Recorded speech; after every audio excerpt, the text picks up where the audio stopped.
ये कहानी है उस शख्स की जिसने दबे कुचले लोगों को सिर्फ आवाज नहीं दी बल्कि सिखाया कैसे अन्याय से आंख मिलाकर लड़ा जाता है।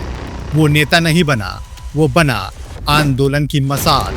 शिबू सोरेन एक प्रमुख भारतीय राजनेता है जो झारखंड राज्य की राजनीति में एक ऐतिहासिक और महत्वपूर्ण नाम माने जाते हैं। यह कहानी है उस दिसोम गुरु की जिसने जंगलों से लेकर संसद तक एक आग जलाई और कहा, हम थे, हम हैं और हम रहेंगे।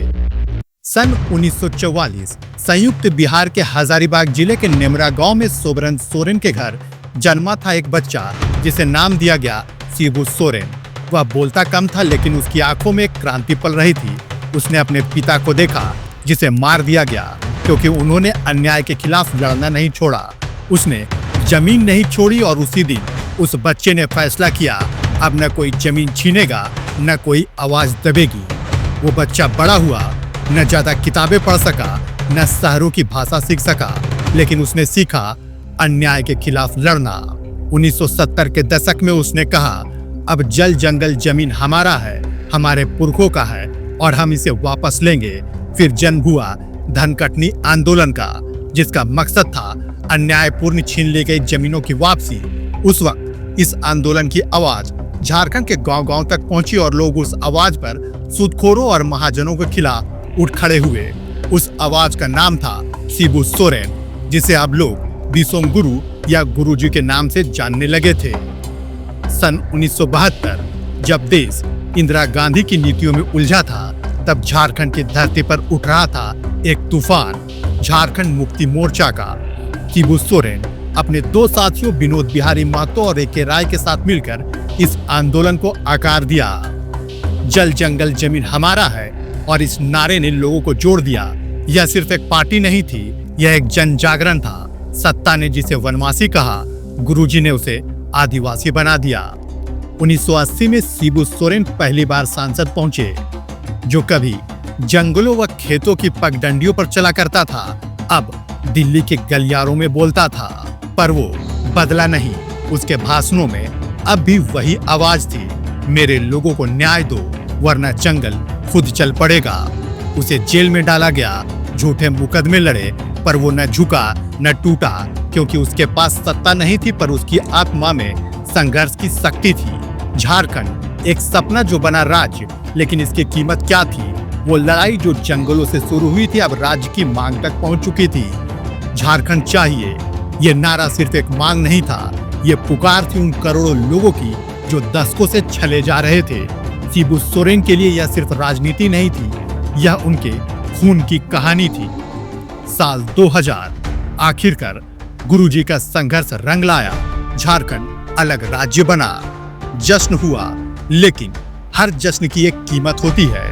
गुरुजी सत्ता से दूर रहे, सत्ता के गलियारों में वही लोग बैठे जिन्होंने कभी भी झारखंड अलग राज्य बनाने को लेकर संघर्ष नहीं किया था।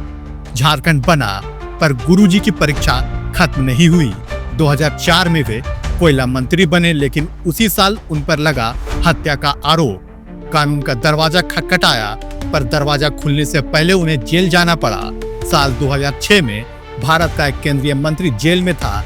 मीडिया ने शोर मचाया, राजनीति ने दूरी बना ली, पर एक समाज था जो अभी भी कह रहा था गुरुजी निर्दोष है। फिर न्याय हुआ, शिबू सोरेन बरी हुए, वो फिर से लौटे और मुख्यमंत्री बने। पर उन्होंने एक बात सीखी, राजनीति सिर्फ कुर्सियों का खेल नहीं है, ये कभी कभी चरित्र का इम्तिहान भी होता है। 2009 में शिबू सोरेन एक बार फिर मुख्यमंत्री बने, लेकिन ये आसान नहीं था। साथी बदल गए थे, राजनीति अब पहले जैसी नहीं थी, विचारधारा की जगह अब गठबंधन का गणित था। पर उन्होंने फिर वही रास्ता चुना जो जनता से जुड़ने का था, पार्टी को जड़ों तक ले जाने का और युवाओं को आगे लाने का। इसी बीच एक चेहरा सामने आया, हेमंत सोरेन, उनका बेटा। लेकिन सिर्फ नाम से नहीं, संघर्ष से भी शिबू का उत्तराधिकारी। शिबू सोरेन ने सिर्फ एक पार्टी नहीं बनाई थी, उन्होंने एक सोच दी थी आदिवासी मूलवासी गौरव की, और जब वक्त आया तो उन्होंने वही सोच अपने बेटे में भी रोपा। हेमंत सोरेन शब्दों से कम काम से ज्यादा बोलने वाला नेता।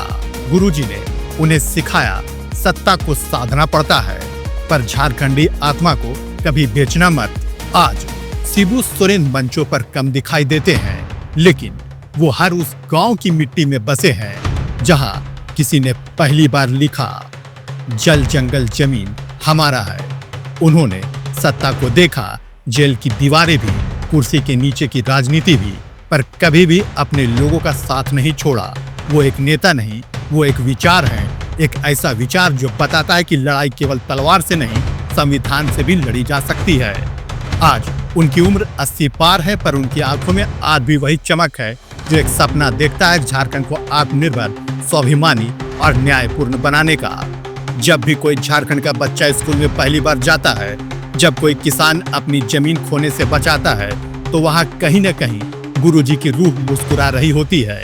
यह कहानी शिबू सोरेन की नहीं, बल्कि हर उस इंसान की है जो अन्याय के खिलाफ खड़ा हुआ। और जब अगली पीढ़ी पूछेगी झारखंड किसने बनाया, तो इतिहास झुकेगा और कहेगा, एक नाम था शिबू सोरेन।